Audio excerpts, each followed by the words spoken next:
भिलनी महातपस्विनी शबरी जा को नाम, मतंग मुनि कह कर गए तो हे मिलेंगे राम। सोने की चिड़िया मां भारती और सत्य सनातन धर्म के सबसे आदर्श पुरुष मर्यादा पुरुषोत्तम भगवान राम, जो वर्षों की तपस्या के बाद ऋषि मुनियों को भी नहीं मिलते, मगर एक भीलनी शबरी के घर स्वयं चल के आके न सिर्फ दर्शन देते हैं बल्कि उस भीलनी के जूठे बेर भी खाते हैं।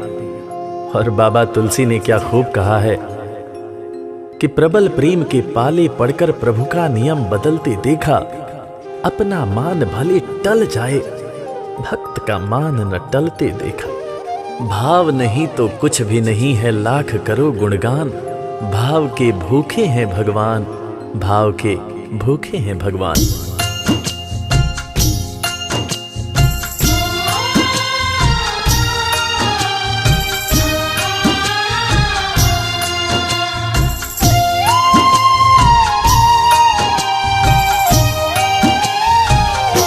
भाव के भूखे हैं भगवान, भाव के भूखे हैं भगवान, भाव के भूखे हैं भगवान, भाव के भूखे हैं भगवान।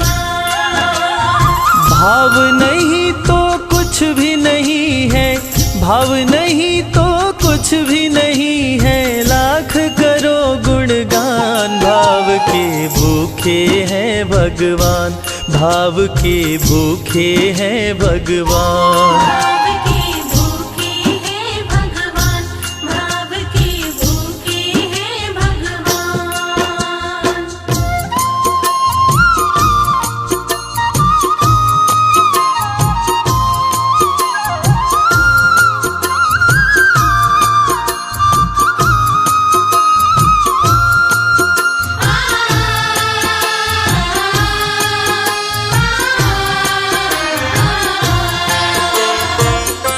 एक थी शबरी भक्तन, न्योछावर करके तन मन, मतंग मुनि के संग में करती थी प्रभु का कीर्तन। मतंग मुनि के संग में करती थी प्रभु का कीर्तन। बागों से चुन चुन लाती, प्रभु को फूल चढ़ाती, गंगा के पावन जल से रोज स्नान कराती। गंगा के पावन जल से रोज स्नान कराती।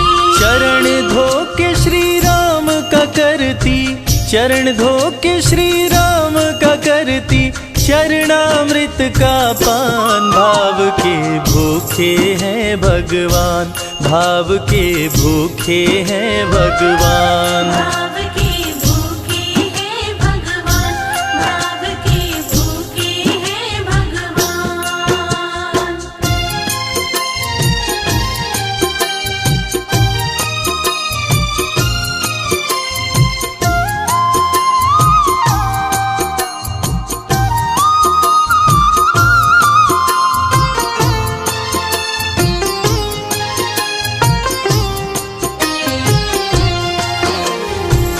धैर्य एक ऐसा प्रसाद है जो इंसान को महान बना देता है। मतंग मुनि मां शबरी से कह गए कि शबरी तेरे दरवाजे राम जरूर आएंगे, और शबरी ने 10,000 साल तक प्रतीक्षा किया। शबरी को देखने वाले न सिर्फ उसे पागल कहते थे बल्कि कहते थे, ये कौन दिखात कुटी मां नारी ते उत जाती है मूद भरी, छिन भीतर बाहर होत छिना सुख सो नहीं बैठत एक घड़ी, यही के तन में कछुपीर भई ये वियोगिन मानस माहि जरी, अब जान पड़ी रघुनाथ के प्रेम की मूर्ति रूप ये है शबरी। मतंग शबरी को बताए, बहु भांति समझाए, सबर कर कुछ दिन शबरी, मिलन के दिन अब आए। सबर कर कुछ दिन शबरी, मिलन के दिन अब आए। राम जी तुमसे मिलेंगे मेरी कुटिया में आकर, शबरी को धैर्य बंधाकर समाधि लिए गुरुवर। शबरी को धैर्य बंधाकर समाधि लिए गुरुवर। राम नाम में लीन हो गई, राम नाम में लीन हो गई, गुरु से पाकर ज्ञान। भाव के भूखे हैं भगवान, भाव के भूखे हैं भगवान। भाव के भूखे हैं भगवान, भाव के भूखे हैं भगवान।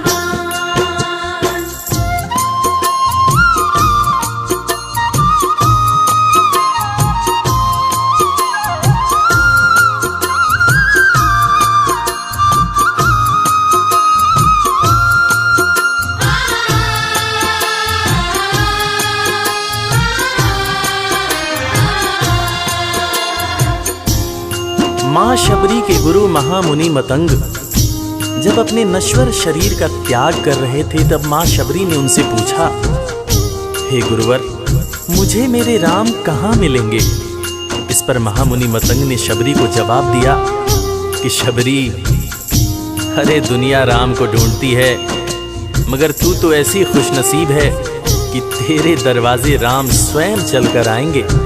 माँ शबरी को अपने गुरु की बातों पर अटूट विश्वास हो गया। माँ शबरी हर रोज राहों पर फूल बिछाती थी, चुन चुन कर मीठे बेर चख चख कर इकट्ठा करती थी, ताकि मेरे प्रभु श्री राम जब आएंगे तो बड़े प्यार से इसका भोग लगाएंगे। राहों पर फूल भी बड़ी सावधानी से शबरी माँ बिछाती थी। शबरी माँ सोचती थी कि मेरे गुरुवर कह के गए हैं कि मेरे घर मेरे राम जरूर आएंगे। शबरी माँ राहों पर दूर दूर तक फूल बिछाती कि प्रभु श्री राम के पैर में कहीं कोई कांटा न चुभ जाए। राह पे फूल बिछाती, वो मीठे बेर को लाती, मेरे प्रभु राम आएंगे, नैनों में सपने सजाती। मेरे प्रभु राम आएंगे, नैनों में सपने सजाती। राम से प्रीत लगा के वो निश दिन राम पुकारे, उमरिया बीती जाए रे कि अखियां पंथ निहारे।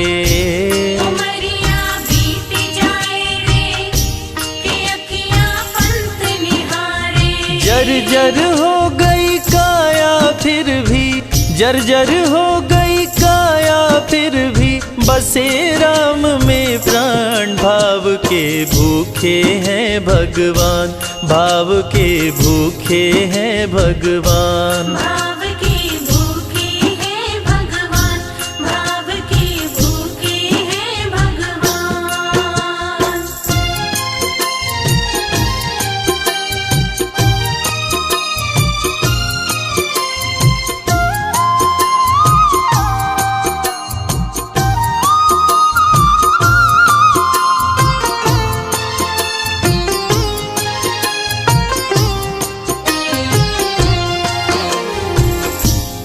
समय समय के साथ बीतता गया। माँ शबरी अब बूढ़ी हो गई।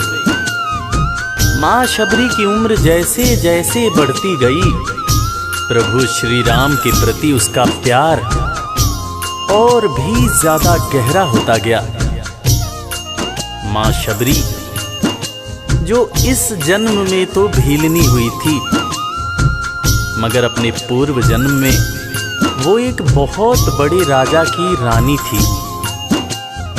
प्रयागराज, जहां पर कुंभ का मेला लगता है, एक बार वो अपने राजा के साथ उसी कुंभ के मेले को देखने पहुंची। अपने पूर्व जन्म में भी मां शबरी को प्रभु श्री राम से उतना ही ज्यादा प्यार था।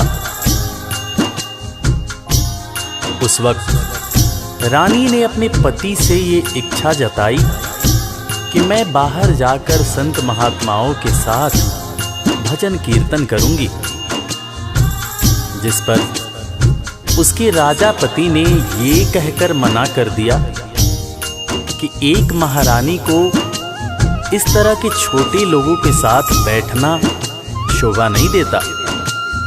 ये बात महारानी के हृदय में चुभ गई। महारानी ने गंगा के पानी में जाकर अपने प्राण त्याग दिए और ईश्वर से कहा, हे मेरे प्रभु, हे मेरे राम, इस जन्म में तो आपने मुझे बहुत खूबसूरत बनाया है,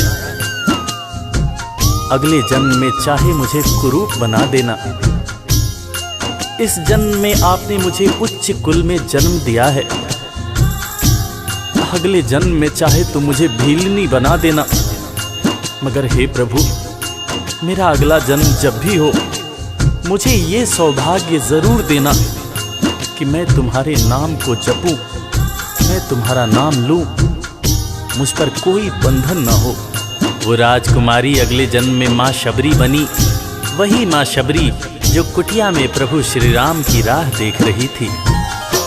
वो सुंदर आसन लगा के, स्वच्छ कुटिया को सजा के, राह आंचल से बुहारे, प्रभु का ध्यान लगा के। राह आंचल से बुहारे, प्रभु का ध्यान लगा के। और ना अब तड़पाओ, राम मेरे आ भी जाओ, दरस बिन शबरी व्याकुल, राम मेरे दरस दिखाओ। दर्श बिन शबरी व्याकुल, राम मेरे दर्श दिखाओ। दरस की आस लगी मेरे प्रभु जी, दरस की आस लगी मेरे प्रभु जी, पूर्ण करो अरमान। भाव के भूखे हैं भगवान, भाव के भूखे हैं भगवान। भाव के भूखे हैं भगवान, भाव के भूखे हैं भगवान।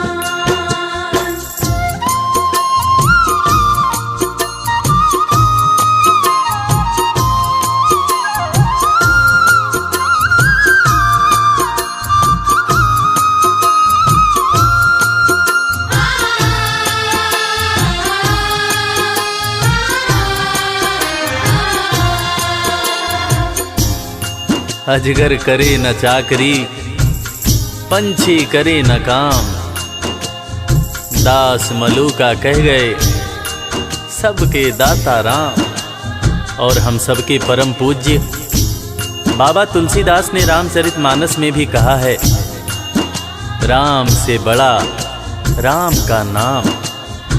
और यही काम माता शबरी दिन रात कर रही थी। बस वो एक ही बात बार बार बोले जा रही थी कि मेरे राम आएंगे, मेरे राम आएंगे। वो हर वक्त हे राम बोलती रहती थी। प्रभु श्री राम जब अपने भाई लखन के साथ माता सीता की खोज में वन में दर दर भटक रहे थे, तो उनके कानों में ये आवाज गूंजी। उन्होंने अपने भाई लखन से कहा, प्रिय अनुज, ध्यान से सुनो। मेरी एक माता है जो वर्षों से मेरी प्रतीक्षा कर रही है। मैं भी अपनी माता को देखने के लिए बहुत व्याकुल हो रहा हूं। चलो अनुज, माता शबरी की कुटिया में चलते हैं। प्रभु श्री राम माता शबरी की कुटिया में आते हैं।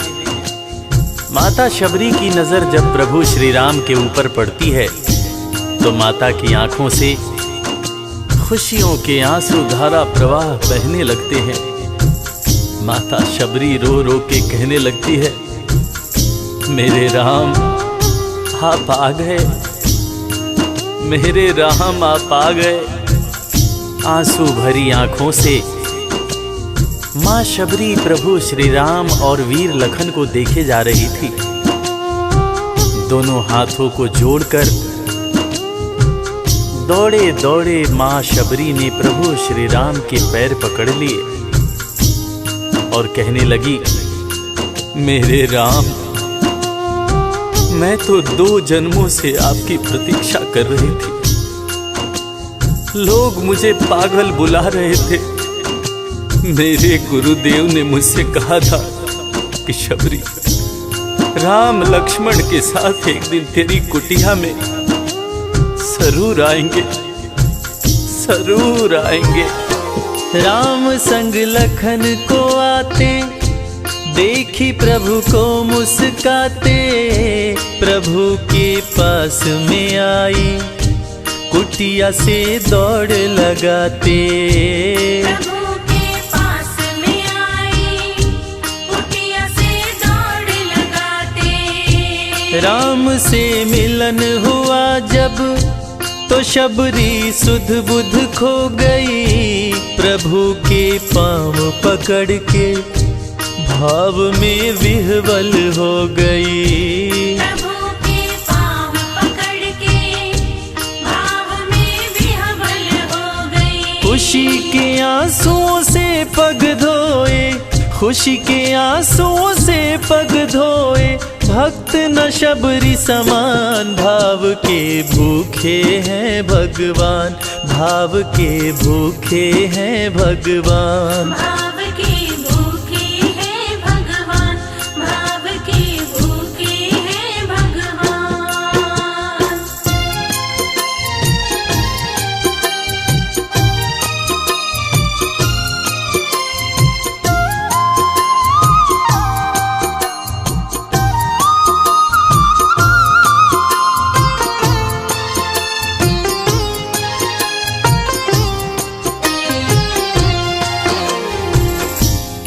मित्रों, मैं रविराज आप सबको आज एक बात बताना चाहूंगा। वो बात जो मुझे मेरे गुरुदेव फरीद हसन खान साहब ने बताई है, और वो बात ये है कि ईश्वर को हमारी जरूरत नहीं है, हमें ईश्वर की जरूरत है।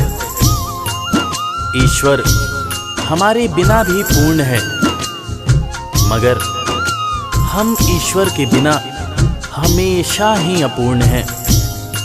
हम पैदा तो इंसान के रूप में होते हैं, मगर अंत में हमें उसी परमात्मा के पास जाना होता है। इसलिए हमें जीवन में हर वो कार्य करना चाहिए जो ईश्वर को पसंद हो, और ईश्वर को सिर्फ यही पसंद है कि हम नेक दिल बने, दयालु बने और सदैव ही अच्छाई के मार्ग पर चलें, चाहे कितनी भी कठिनाई क्यों न हो, और हमेशा अपने परमात्मा को याद करते रहें, चाहे ईश्वर के रूप में, चाहे अल्लाह के रूप में, गुरु नानक देव जी के रूप में, चाहे ईसा मसीह के रूप में। जो भी इंसान ईश्वर को याद रखता है, वो कभी जीवन में किसी का बुरा नहीं कर सकता। बुरा करना तो दूर की बात है, वो किसी का बुरा सोच भी नहीं सकता है। उसका मन हमेशा साफ और शांत रहता है। मन हो गर निर्मल संजय, प्रभु जी दौड़े आते, प्रसाद की बात करें क्या, वो जूठे बेर भी खाते। प्रसाद की बात करें क्या, वो झूठे बेर भी खाते। बात है सच्ची लेकिन हम सब, बात है सच्ची लेकिन हम सब इससे हैं अनजान। भाव के भूखे हैं भगवान, भाव के भूखे हैं भगवान। भाव के भूखे हैं भगवान, भाव के भूखे हैं भगवान।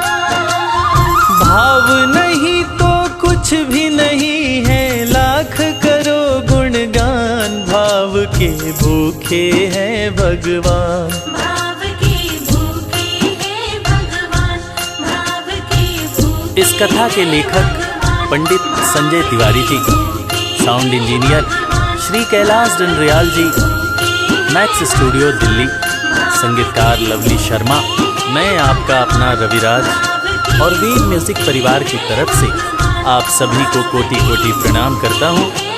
किसी भी त्रुटि के लिए हम क्षमा प्रार्थी हैं। बोला भक्त और भगवान की